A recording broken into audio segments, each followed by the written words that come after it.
صلوا عليه وآله. الحمد لله نحمده ونستعينه ونستغفره ونؤمن به ونتوكل عليه ونعوذ بالله من شرور أنفسنا ومن سيئات أعمالنا من يهده الله فلا مضل له ومن يضلله فلا هادي له ونشهد أن لا إله إلا الله وحده لا شريك له ونشهد أن سيدنا ومولانا محمدا عبده ورسوله أرسله بالحق بشيرا ونذيرا صلى الله تعالى على خير خلقه سيدنا محمد وآله وصحبه أجمعين أما بعد فأعوذ بالله من الشيطان الرجيم بسم الله الرحمن الرحيم رضي الله عنهم ورضوا عنه ذلك لمن خشي ربه صدق الله مولانا العظيم وصدق رسوله النبي الكريم إن الله وملائكته يصلون على النبي يا أيها الذين آمنوا صلوا عليه وسلموا تسليما اللهم صل على سيدنا ومولانا محمد معدن الجود والكرم وآله وبارك وسلم صلاة وسلاما عليك يا سيدي يا رسول اللہ. محترم حضرات، حمد و صلاۃ کے اس فقیر حقیر میں قرآن مجید فرقان حمید سے ایک آیت مقدسہ کا حصہ تلاوت کرنے کا شرف حاصل کیا. قبل اس کے کہ کچھ عرض کیا جائے، اللہ تبارک و تعالیٰ سے دعا فرمائیں کہ وہ اپنے پیارے حبیب لبیب نبی کریم رؤوف الرحیم علیہ افضل الصلاۃ والتسلیم کے صدقے و صفحے مجھے حق کہنے کی توفیق عطا فرمائیں. ہم تمام مسلمانوں کو اللہ تبارک و تعالیٰ حق سن کر حق کو قبول کرنے کی اور اس پر عمل کرنے کی توفیق عطا فرمائے. آج کے علم ہے یہ محرم الحرام کا مہینہ، یوم عاشوراء کی فضیلت، اور پھر اس کے بعد جب حضرت امام حسین رضی اللہ تعالیٰ عنہ شہید ہوئے تو بطور خاص پھر مسلمانوں میں یوم شہادت امام حسین رضی اللہ تعالیٰ عنہ کے منانے کا رواج ہوا. اسی مناسبت سے ہم نے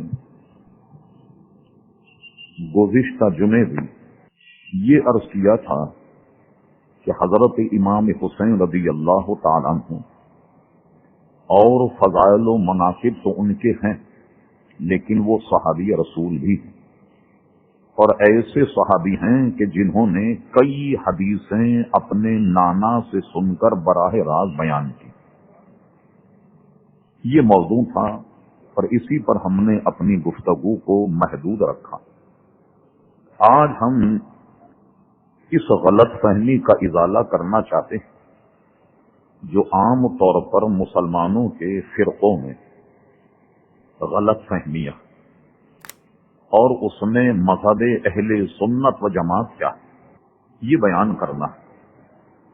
اور اس بیان کرنے کی بنیاد یہ ہے، راوزی فرقہ جب بھی کہیں بیان کرے گا کوئی نہ کوئی ڈنک ضرور مارے گا اور اپنے بیان میں یہ باور کرائے گا کہ صحابہ کرام علیہم رضوان اور اہل بیت اطہار میں کچھ مفارقت تھی، اختلاف تھا، دونوں ایک دوسرے کو پسند نہیں کرتے، ایک دوسرے کے فضائل اور مناقب بیان نہیں کرتے، اور ایک دوسرے میں خاصی مخاصمت تھی۔ اس کے وجوہ اگر بیان کیے جائیں تو ہر ایک کے لیے ایک الگ عنوان چاہیے۔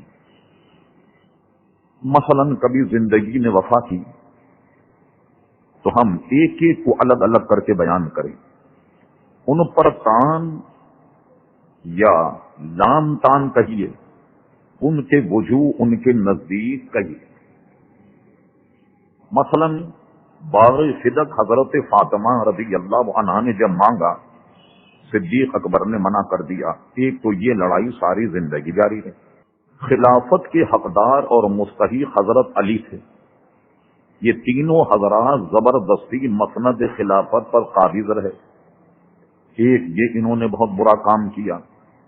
ہماری یہاں صحیح ستہ میں بخاری شریف میں امام بخاری نے ایک باب باندھا جس میں حضور علیہ السلام کے وصال شریف سے متعلق جو حدیثیں ہیں وہ نقل کی۔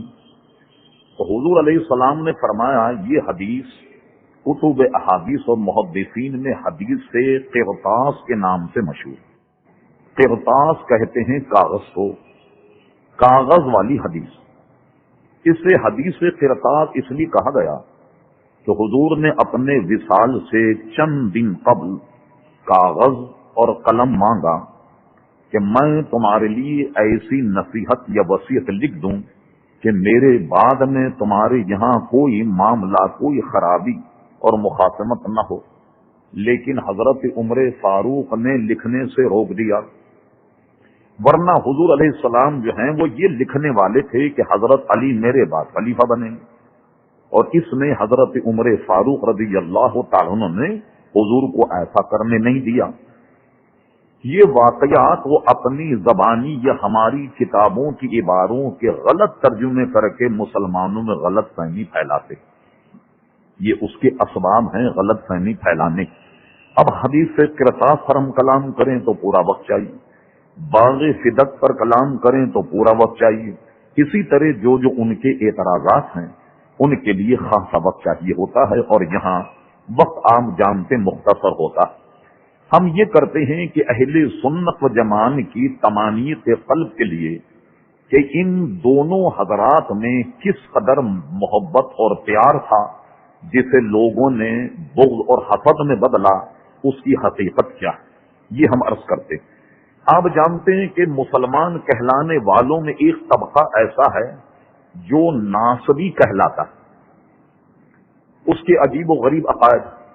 شیعہ حضرات میں ایک طبقہ ایسا جو بہت زیادہ غالی ہے، یہاں تک کہ شاہ عبد العزیز مہدی دہلوی فرماتے ہیں کہ راویوں میں سب سے بے راروی کا شکار وہ طبقہ ہے جو حضرت علی کو خدا مانتا ہے، اور جو حضرت علی کو خدا مانتا ہے، آپ اس ماحول میں بھی دیکھیں کئی حضرات ہیں ان کی علامت یہ ہے کہ وہ السلام علیکم نہیں کریں گے بلکہ سلام کی جگہ مولا علی مدد کہتے، یعنی لفظ سلام یا اللہ تبارک و تعالیٰ کا نام سلام، تو وہ سلام کے وقت میں حضرت علی کا نام لے کر کے یہ کہتے۔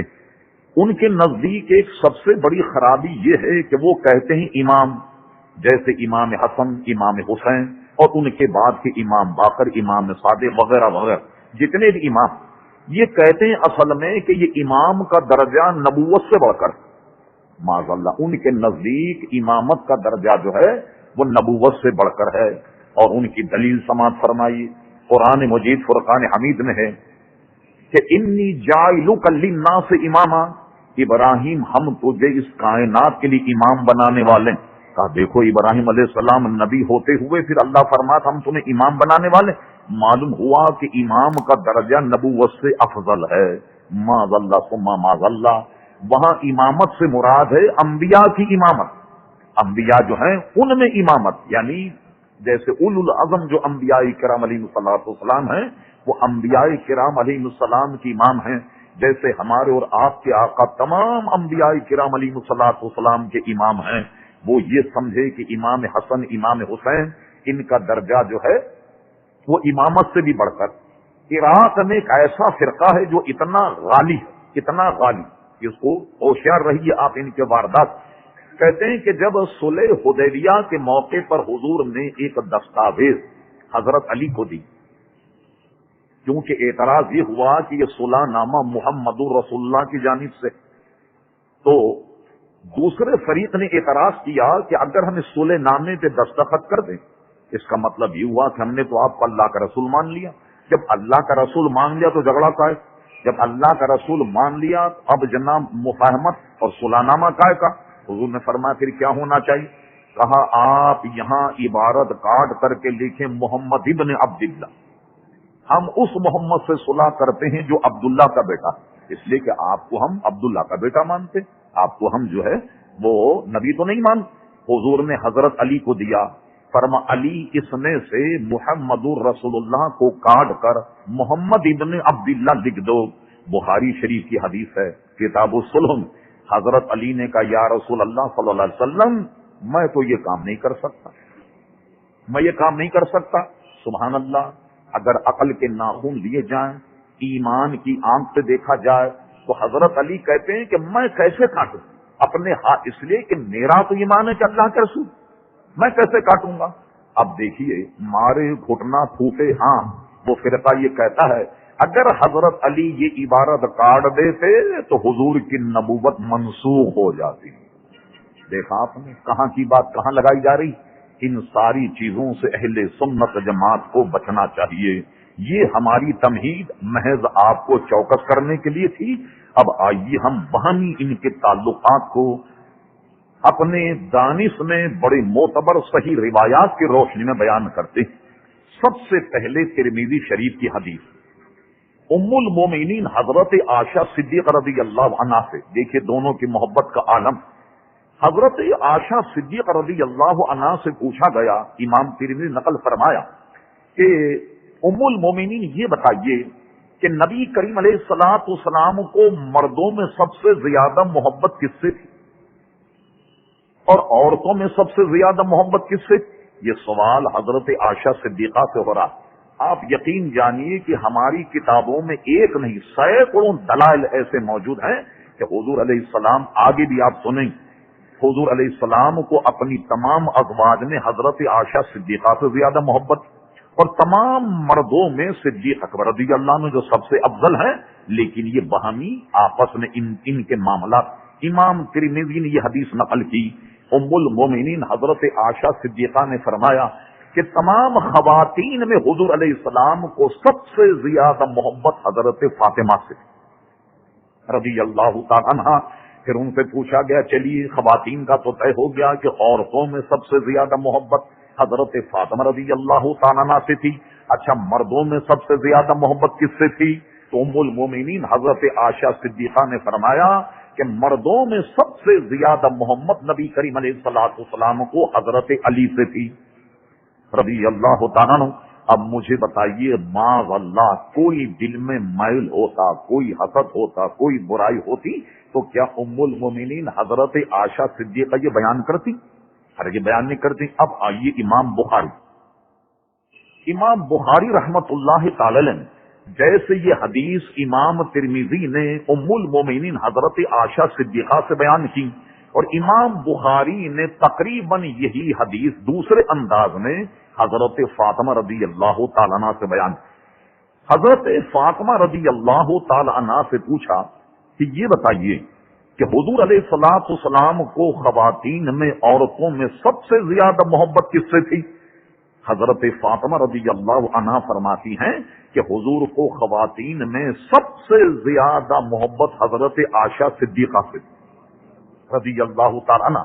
اچھا ان سے پوچھا کہ یہ بتائیے کہ مردوں میں سب سے زیادہ محبت کس سے تھی؟ فرما ان کے ابا سے یعنی حضرت عائشہ صدیقہ کے والد حضرت ابوبکر صدیق جو ہیں ان سے سب سے زیادہ حضور علیہ السلام کو محبت تھی. تو آپ نے دیکھا دونوں میں لگاؤ پیار محبت ہم آہنگی کہ ان حضرت فاطمہ سے پوچھا تو وہ کہتی ہیں سب سے زیادہ محبت حضرت عائشہ صدیقہ مردوں میں ان کے عباس. جب ام المومنین سے پوچھا وہ کہتی ہیں کہ خواتین میں عورتوں میں سب سے زیادہ محبت حضرت فاطمہ سے. پوچھا تھا مردوں میں, کہنے لگے مردوں میں سب سے زیادہ محبت حضرت علی سے ہے. یہ جو امام بارگاہوں میں بیٹھ کر ہوا میں مکے لہرانے والے, اللہ اکبر. میں نے تو کسی سے سنا, اس لیے کہ میں سنتا تو نہیں, کسی نے باضابطہ مجھے یہ آن کر بات بتائی. اور ایسے وقت میں کہ جب نبی کریم علیہ السلام کی توہین اور رسالت پر بات گفتگو ہو رہی ہو, شیعہ مبلغ نے اپنے شام غریبہ میں حضرت علی رضی اللہ تعالیٰ عنہ جب حضور علیہ الصلوۃ والسلام بت توڑنے کے لیے گئے, جب فتح مکہ ہوا تو حضور علیہ الصلوۃ والسلام نے, صحابہ کرام نے بتوں کو توڑ دیا اور تصویریں ساری مٹا دی. جب حضور داخل ہوئے تو ابھی بھی کچھ اس کے آثار باقی تھے. تو حضور علیہ الصلوۃ والسلام کو حضرت علی نے کہا کہ آپ میرے پشت پر سوار ہو کر اس کو مٹا دیجئے.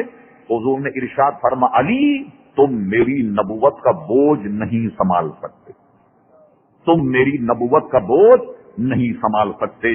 اور یہ بات کہہ دینا فائدے سے خالی نہیں کہ حضرت علی سے فرما کہ تم میری نبوت کا بوجھ نہیں سنبھال سکتے, اور وہی بوجھ حضرت صدیق اکبر حضور کو کندھے پہ لے کر غار ثور میں چڑھا. یہ ایسا ہے کہ حدیث تاریخ کہیں سے بھی آپ اس کو نہیں جھٹلا سکتے کہ صدیق اکبر حضور علیہ السلام کو اپنے اوپر لے کر اور جب چلے ہیں نکلے ہیں تو حدیث شریف میں بعض ایسے آثار بھی آتے کہ آپ نے ایڑیاں اٹھا دی اور صرف پنجوں کے بل چلے تاکہ کسی کھوجی کو نشان لگانے کا موقع ہی نہیں ملے. یہ ہوا. اس میں اس مبلغ نے معاذ اللہ یہ کہہ دیا کہ حضور علیہ الصلوۃ والسلام حضرت علی کے لیے ناقہ بنے. ناقہ کس کو کہتے ہیں؟ ارے کبھی تھوڑا بہت ادب پڑھا تم نے یا نہیں؟ ناقہ کہتے ہیں اونٹ کو یا اونٹنی کو. کیا حضرت علی کے لیے حضور اونٹ بن گئے؟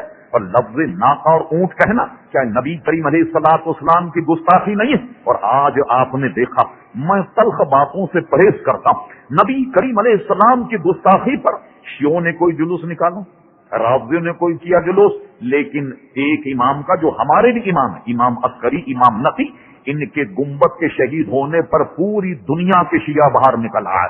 اس کا مطلب یہ کہ تمہارے امام کے گنبد کی اتنی زیادہ ویلیو ہے کہ نبی کریم علیہ الصلوۃ والسلام کے جو مزاحیہ خاکے بنائے گئے, حضور صلی اللہ علیہ وسلم کی سر اور حضور کی توہین کی گئی, وہ تمہارے سر کے اوپر سے گزر گئی.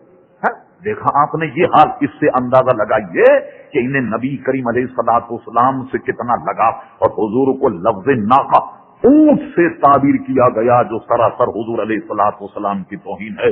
بات دور نکل کے میں عرض کر رہا تھا عزیزان محترم کہ حضرت علی رضی اللہ تعالی اہل بیت اطہار اور جناب ان میں آپس میں پیار اور محبت کا عالم. ہمارا عنوان عزیزان گرامی اصل میں یہ دونوں حدیثیں آپ نے سنی, ایک امام ترمذی کی اور ایک جناب جو ہے وہ امام بخاری.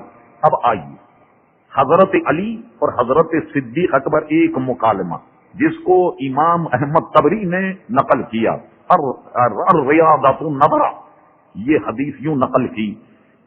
حضرت صدیق اکبر رضی اللہ تعالی عنہ حضرت علی دونوں میں ایک مکالمہ, ایک گفتگو ہوئی.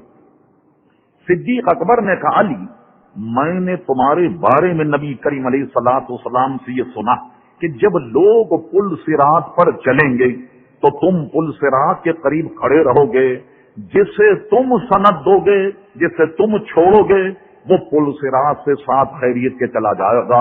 یہ میں نے تمہاری فضیلت میں حضور سے یہ حدیث سنی ہے.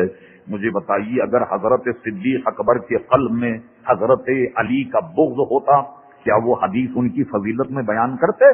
کبھی بھی یہ حدیث بیان نہیں کرتے. اب سنیے جواب آن غزل. حضرت علی نے کیا کہا اس کے جواب میں؟ یہ حدیث حضرت علی نے پہلے سنی بلکہ اس کو مکمل کر دی اس مکالمے سے.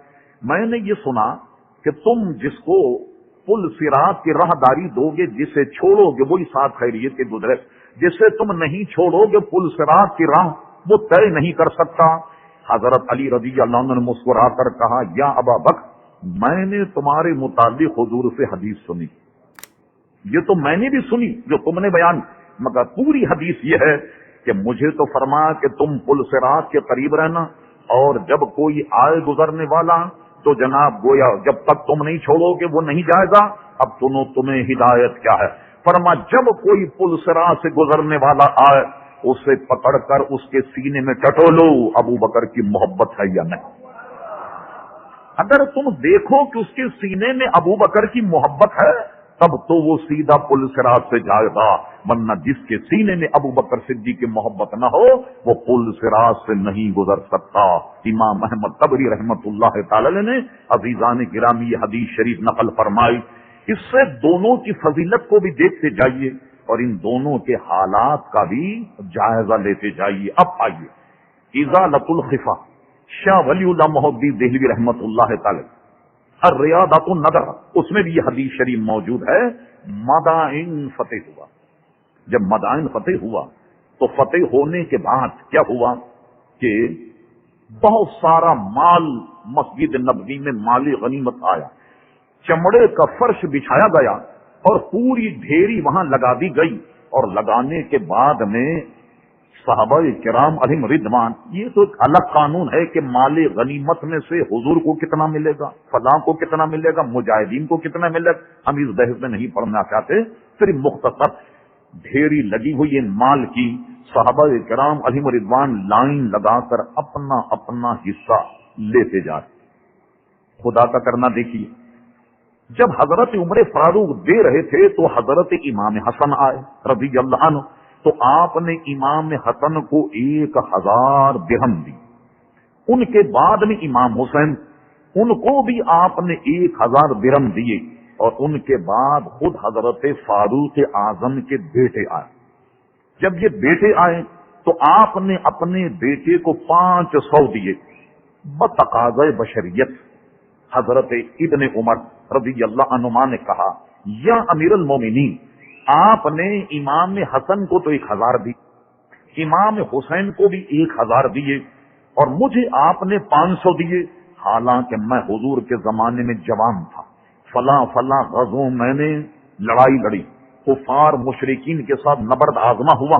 یہ اس زمانے کی بات ہے کہ جس وقت میدان جنگ میں تلوار چلاتا، نبرد آزما ہوتا، کفار مشرکین کو قتل کرتا، اس زمانے میں یہ دونوں بچے تھے اور گلی میں کھیلا کرتے تھے۔ آپ نے ان کو اتنا نوازا اور مجھے آپ نے 500 دیے۔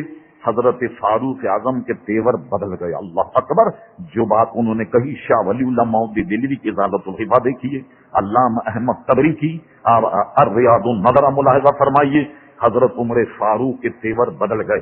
سرزنش کے، جس کو ڈانٹ کہی جائے، سرزنش کے لہجے میں فرمایا، یا عبداللہ تو یہ نہیں دیکھتا کہ ان کا باپ کون ہے، یہی نہیں دیکھتا کہ ان کا نانا کون، یہی نہیں دیکھتا کہ ان کی اماں کون، یہ نہیں دیکھتا کہ ان کا ابا کون، سارے رشتے گنوائے، اور گنوانے کے بعد کیا تو ایسی فضیلت رکھتا ہے، اور خوب سن تو عمر ابن خطاب کا بیٹا اور یہ رسول اللہ کے بیٹے صلی اللہ علیہ وسلم۔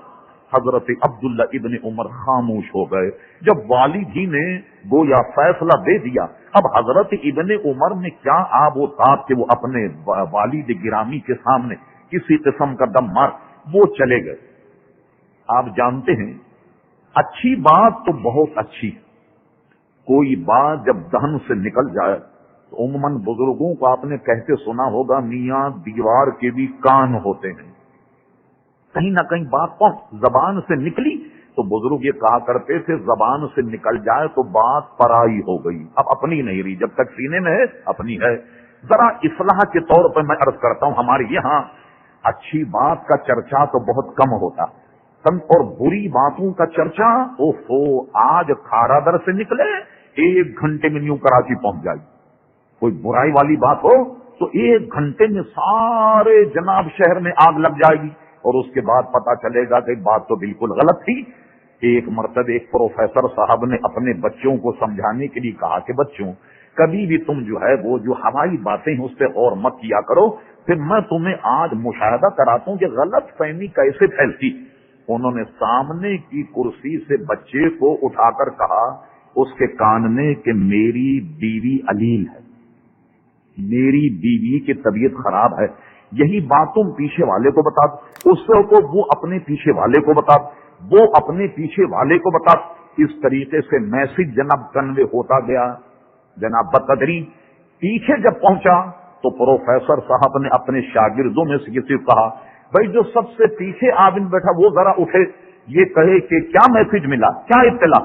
پیچھے والے اٹھ کر کہا کہ ہمیں اطلاع یہ ملی ہے کہ پروفیسر صاحب کی بیوی کا انتقال ہو گیا۔ بیماری سے خبر چلی اور آخری میں پہنچنے پر پروفیسر صاحب کی بیوی کا انتقال ہو گیا۔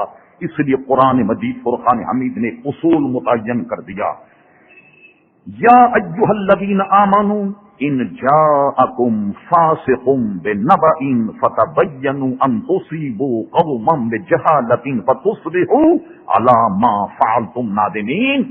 اے ایمان والوں، جب کوئی تمہارے پاس خبر لائے کسی بھی قسم کی، تو کچھ اقدام کرنے سے پہلے، کچھ کرنے سے پہلے تم اس خبر کی ذرا اچھی طریقے سے جانچ پڑتال کر لیا کرو۔ کہیں ایسا نہ ہو کہ تم نے کچھ اقدام کر لیا اور وہ خبر غلط ہو تو بعد میں تمہیں شرمندگی اور ندامت اٹھانی پڑے۔ ہر خبر کو ذرا اچھی طریقے سے سوچ سمجھ کر پھر کوئی کام کیا جائے۔ منفی خبریں بہت تیزی سے پہنچتی ہیں، اور خصوصیت کے ساتھ میرا تجربہ یہ، اگر آپ کو اس خبر کو عام کرنا تو کان میں کہہ دیں کسی کو بتانا نہیں۔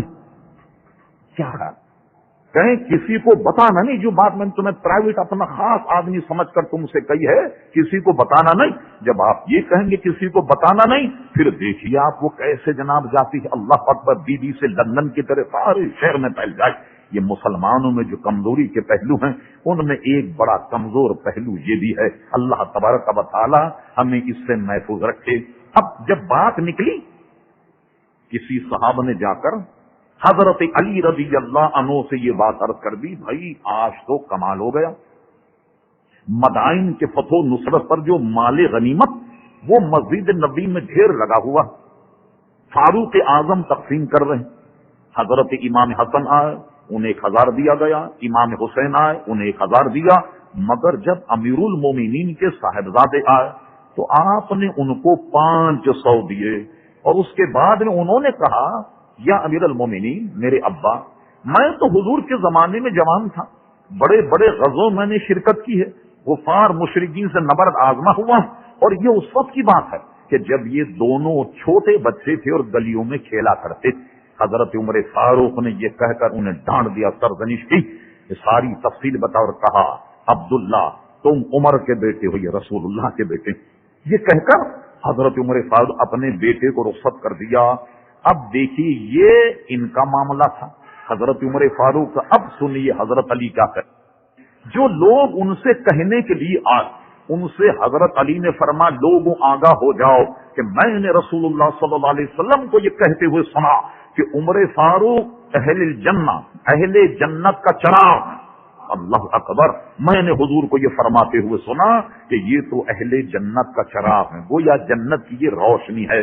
یہ بات ذہن میں کہیں محفوظ کر لیجئے، کبھی ضرورت ہو یہ جنت میں چراغاں ہوگا کیسے؟ آپ اور ہم یہاں ہیں تو آپ جانتے ہیں کہ یہاں ایک تو سبب روشنی کا چاند، اور ایک سارے روشنی کا سبب جو ہے وہ سورج۔ اور کہیں سائنس پڑھی ہو آپ نے تو دیکھیے سورج ہی کی سب کرامت ہے کہ جو چاند بھی روشن ہے، ستارے روشن ہیں، یہ سب کا سب سورج ہی کا کمال ہے۔ جنت میں کیا ہوگا؟ ہم نے حدیثوں میں پڑھا، اس کو کہتے ہیں فرق۔ جیسے بادل آ جائے تو آپ نے دیکھا کیسی روشنی ہوتی ہے، ٹھنڈی، یا سورج نہ نکلے، پاؤ جب پھٹتی ہے، سفیدی جب ظاہر ہوتی ہے تو کس طریقے کا اجالا ہوتا، یا سورج غروب ہونے کے بعد کیسا اجالا ہوتا۔ غرض یہ کہ جیسے بادل آ جائیں تو بادل آنے پر جو روشنی ہوتی ہے سورج نظر نہیں آتا، لیکن ایک دوسرے کو ایک دوسرا آدمی پہچان لیتا ہے، اور بڑی فرق، بڑی ٹھنڈی قسم کی وہ روشنی ہوتی ہے۔ یہ جنت میں ہوگی، اس لیے کہ جنت میں چاند اور سورج تو ہوں گے نہیں۔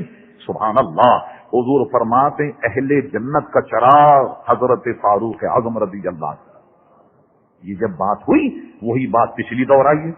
حضرت علی رضی اللہ عنہ سے یہ بات سن کر کسی نے آن کر حضرت عمر فاروق سے کہہ دی، بھئی آج تو بڑی عجیب بات ہوئی کہ ہم حضرت علی رضی اللہ عنہ کے محفل میں موجود تھے، تو ایسا ایسا قصہ آپ کا جب حضرت علی کے یہاں آیا تو حضرت علی نے فرما لوگوں عمر اہل جنت کا چراغ. اب کیا ہوا یہ بات جب حضرت علی نے فرمائی، اب کیا ہوا حضرت فاروق اعظم رضی اللہ عنہ اپنے چند احباب کو لے کر کے حضرت علی رضی اللہ عنہ کے آستانے پر گئے، ان کے گھر گئے. گھر جانے کے بعد کہا علی میں نے تمہارے بارے میں یہ سنا کہ تم نے نبی کریم علیہ السلام سے یہ سنا کہ عمر اہل جنت کا چراغ ہیں، کیا یہ بات تم نے حضور سے سنی؟ حضرت علی کچھ پسو پیش کرتے ان کی فضیلت کو چھپانے میں فرمایا بالکل میں نے سنی ہے. تو حضرت عمر فاروق عقیدت، محبت، انسیت، ان سے عشق، محبت، قول رسول کی اہمیت کا اندازہ لگائیے. حضرت فاروق اعظم نے کہا یا علی رضی اللہ عنہ جب آپ نے یہ بات حضور سے سنی ہے تو آپ اتنی مہربانی کر کے مجھے کاغذ سے یہ لکھ کر کے دے دیں. اب کاغذ پر یہ لکھ دیں کہ میں نے حضور سے یہ سنا ہے کہ عمر اہل جنت کا چراغ ہیں. حضرت نے فرمایا جب سنی ہے میں نے تو لکھ کر دینے میں کیا حرج ہے. آپ نے کاغذ لیا اور کاغذ لینے کی یہی بات نہیں لکھی کہ میں کہتا ہوں عمر اہل جنت کا چراغ. شاہ ولی اللہ محدودی دہلوی نقل کرتے ازالۃ الخفا، اس میں کیا کرتے ہیں حضرت علی کاغذ لے کر کہتے ہیں کہ جس کے ضامن ہوئے علی ابن ابی طالب میں اس بات کی ضمانت دیتا ہوں کہ یہ قول نبی کریم علیہ السلام اس بات کے اس قول کے ضامن ہوئے علی ابن ابی طالب، علی ابن ابی طالب نے حضور سے سنا اور حضور نے جبریل امین سے سنا اور جبریل امین نے اللہ کا ارشاد سنا اور وہ ارشاد یہ ہے کہ عمر اہل جنت کا چراغ. یہ خط اور یہ کاغذ لکھ کر جب حضرت عمر فاروق رضی اللہ عنہ چلے تو ان کے ساتھیوں نے پوچھا حضرت اس کا اب کیا کریں؟ یہ آپ جانتے ہیں کہ علم حدیث ایک زمانے تک زبانی بیان ہوتا رہا، زبانی بیان ہوتا رہا، یعنی جیسے ہم حفظ کراتے ہیں بچوں کو اسی طریقے سے احادیث مقدسہ حفظ کرائی جاتی تھی. اور بسا اوقات کبھی کبھی لکھنے کا موقع بھی آیا، جیسے آج کل کے احمق پرویزی طبقہ کہتا ارے صاحب وہ تو حدیثیں جو ہیں وہ تو کئی سو برس کے بعد لکھی گئیں. یہ احمقانہ حرکت حضور کے زمانے میں حدیث لکھی جاتی نہیں اور اس کے ثبوت میں ہم اس موقع پر گیا بیان کریں. حضرت فاروق اس کو لکھوایا اور لکھوانے کے بعد اپنے ساتھ لے کر جب چلے تو آپ کے رفقا نے پوچھا کہ آپ اس کا کیا کریں جو اپنی حدیث لکھوائی. اب یہ دیکھیے فاروق اعظم کی عقیدت اور محبت، کہتے ہیں میں اس پرچے کو کاغذ کو سنبھال کر رکھوں گا اور گھر والوں کہوں گا کہ جب میرا انتقال ہو تو میرے کفن میں یہ پرچی رکھ دینا. میں اس کو قبر میں لے جانا چاہتا ہوں، یہ قول رسول ہے تو تم قبر میں کفن کے ساتھ اس پرچی کو رکھ دینا. اس سے چند باتیں ظاہر ہوتی، ایک تو دونوں میں عقیدت اور محبت کو ملاحظہ فرمائیے کیسے ہے، اور تیسری بات یہ کہ بطور خاص حضرت علی سے لکھوانا یہ مزید گویا ان کی محبت کی علامت. اور ایک یہ کہ قول رسول کی اہمیت کا بھی اندازہ لگائیے کہ وہ پرچی لے کر کے اور جناب اپنے قبر میں لے جانا چاہتے ہیں. اس سے ایک اس بات کا پتہ لگ گیا کہ ہماری یہاں اہل سنت میں دوسروں کیا نہیں اور نہیں تو ہمیں کوئی شکوا بھی نہیں، ہمارے یہاں کفنی لکھی جاتی ہے. کچھ دعائیں ہیں کچھ ایسے کہ جو کفن پر زعفران سے لکھی جاتی ہیں، اور بعض علماء نے کہا چونکہ میت سڑ جاتی ہے گل جاتی ہے اس لیے بجائے زعفران یا سیاہی کے کچھ اگر لکھنا ہو تو میت کے سینے کے کھول کر اس پر کچھ دعائیہ کلمات خالی انگلی سے لکھ دیے جائیں کہ اللہ تعالیٰ تو جانتا ہے نا کیا لکھا گیا، قرآنی آیات یا کچھ دعائیں یا عہد نامہ انگلی سے بغیر سیاہی کے اور اس کے سینے پر لکھ دیا جائے، اور جب اس کو قبر میں رکھا جائے گا تو اس کی برکت اسے حاصل ہوگی. ہمارے بعض مشائخ کا معمول یہ ہے کہ جب کسی کا انتقال ہو جائے تو عہد نامہ اور گویا ان کا شجرہ وہ بھی قبر میں رکھا جاتا. مفتہ بے قول ہماری یہاں یہ ہے کہ میت کے ساتھ اگر عہد نامہ یا اس کے شجرے کو دفن کیا جائے اس کا طریقہ یہ ہے کہ میت کے سینے پر یا کہیں اور نہ رکھا جائے بلکہ میت کو لٹانے کے بعد دہنی جانب قبر میں ایک محراب بنا دی جائے، اور اس محراب کو بنانے کے بعد جو ہے وہ عہد نامہ یا اس کا شجرہ جو ہے وہ اس کی قبر میں رکھ کر کے قبر بند کر دی جائے. ہو سکتا اللہ تعالی ہمارے مشائخ اعظام یا اس کے جو مرحوم اس کے مشائخ اعظام کے اسماء گرامی اور اس میں جو اوراد وظائف ہیں رب کریم اس کی برکت سے صاحب قبر کی مغفرت فرما دے. یہ اہل سنت جماعت میں آج بھی اس بات کا بھی گانے گرانے رواج ہے. تو اس سے ایک پتہ تو یہ لگا کہ حضرت عمر فاروق رضی اللہ عنہ کا یہ پرچی اپنے ساتھ لے جانا، اس سے کم اس کے ثبوت پر ایک دلیل تو مل گئی کہ قبر میں کوئی ایسی لکھی ہوئی چیز لے جانا یہ بدعت یا ممنوع شرک نہیں ہے، بلکہ حضرت عمر فاروق رضی اللہ عنہ سے ثابت ہے. اور اسی طرح ہوا کہ جب آپ شہید کیے گئے، شہادت کے بعد جب آپ کو آپ کی قبر انور میں اتارا گیا تو سبحان اللہ یہ پرچی، یہ کاغذ حضرت عمر فاروق رضی اللہ عنہ کے قبر میں ان کے ساتھ عزیزان گرامی رکھا گیا. اللہ اکبر. ایک اور بات عرض کرتا ہوں، وقت اب ہمارا ساتھ نہیں دیتا. ایک بات تو آپ نے بارہا سنی ہوگی اور وہ یہ ہے کہ ایک مرتبہ حضرت فاروق اعظم رضی اللہ عنہ امور سلطنت انجام دے رہے ہیں. آپ جانتے ہیں چھوٹے چھوٹے مکان ہوا کرتے، آج کر و فر کا معاملہ تو تھا نہیں. حضرت فاروق اعظم جب کام انجام دے رہے تھے تو باہر ایک شخص پہرے داری دے رہا تھا تاکہ کوئی جو ہے وہ ان کے کام میں مداخلت نہ کرے. حضرت عبداللہ ابن عمر آئے، حجرے کے باہر کھڑے رہے، جو ظاہر کو گورنر ہاؤس یا پریزیڈنسی ٹائپ کی بلڈنگ تو نہیں تھی، چھوٹے چھوٹے سے مکان، وہ باہر کھڑے رہے. خادم نے کہا ان کو آنے کی اجازت نہیں، رخصت نہیں ملی حضرت عبداللہ ابن عمر کو.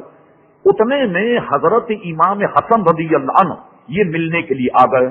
انہوں نے از خود اپنے قیاس سے پوچھا، کہا یہ عبداللہ ابن عمر اجازت ملی؟ کہا نہیں.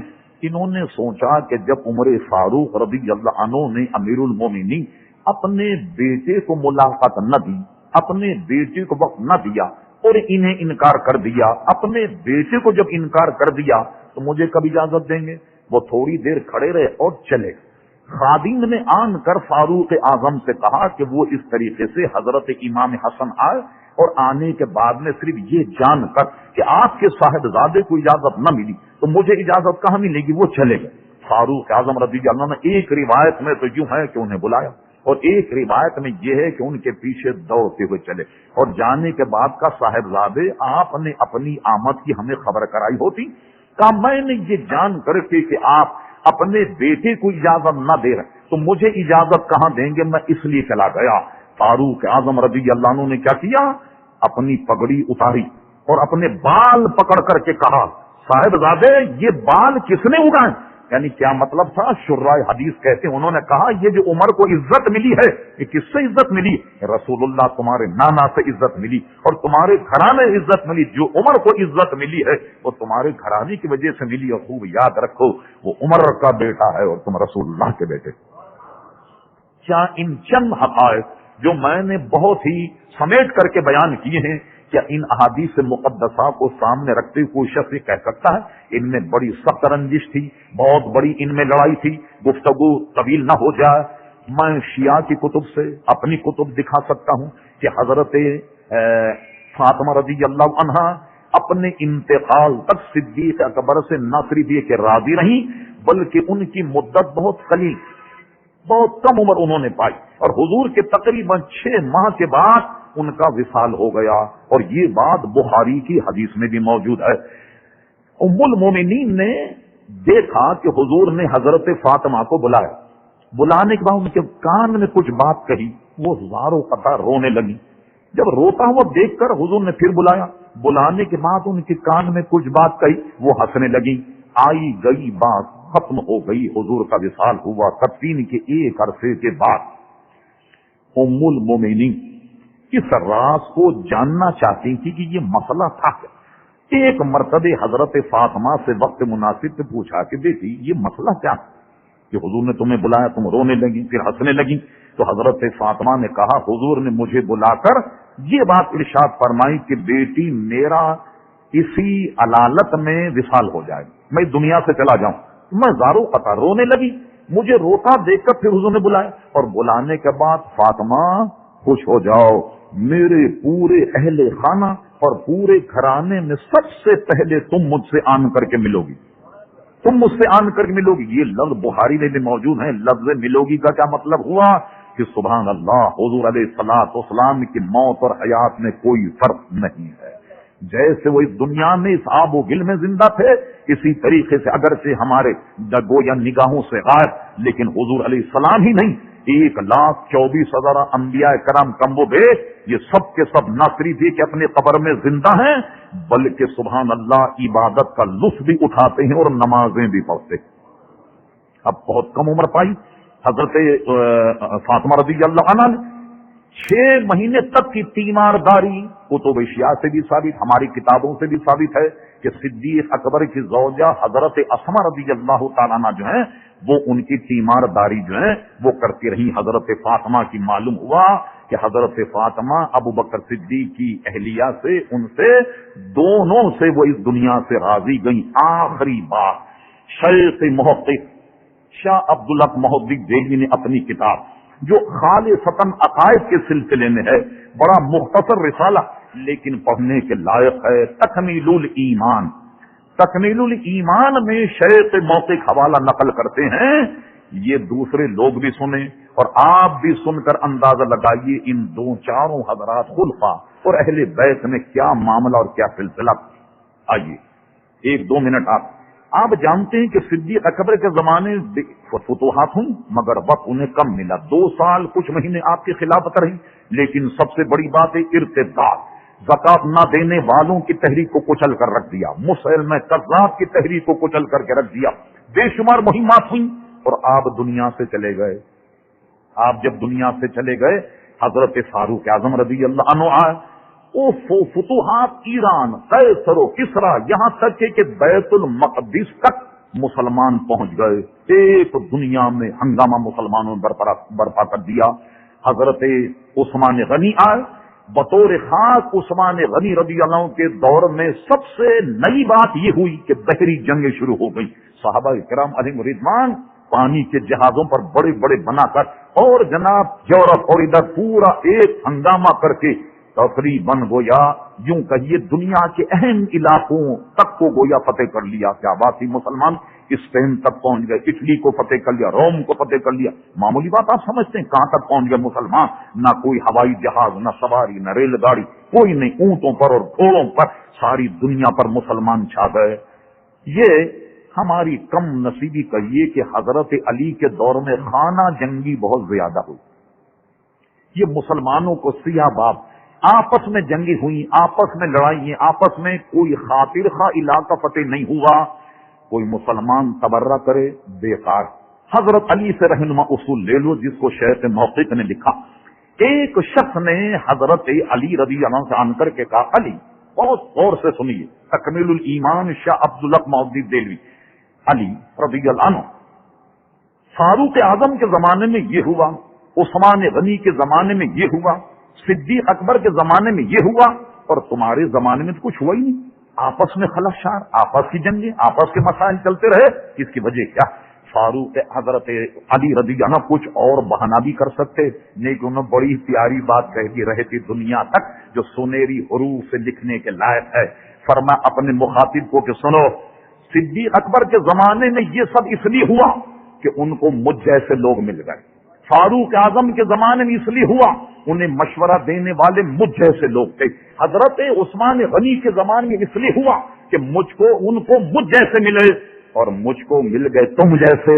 اب بتاؤ میں کیا کر سکتا ہوں؟ منہ لٹکا کر کے رہ گیا۔ اللہ اکبر، اس کے پاس کوئی جواب نہیں تھا۔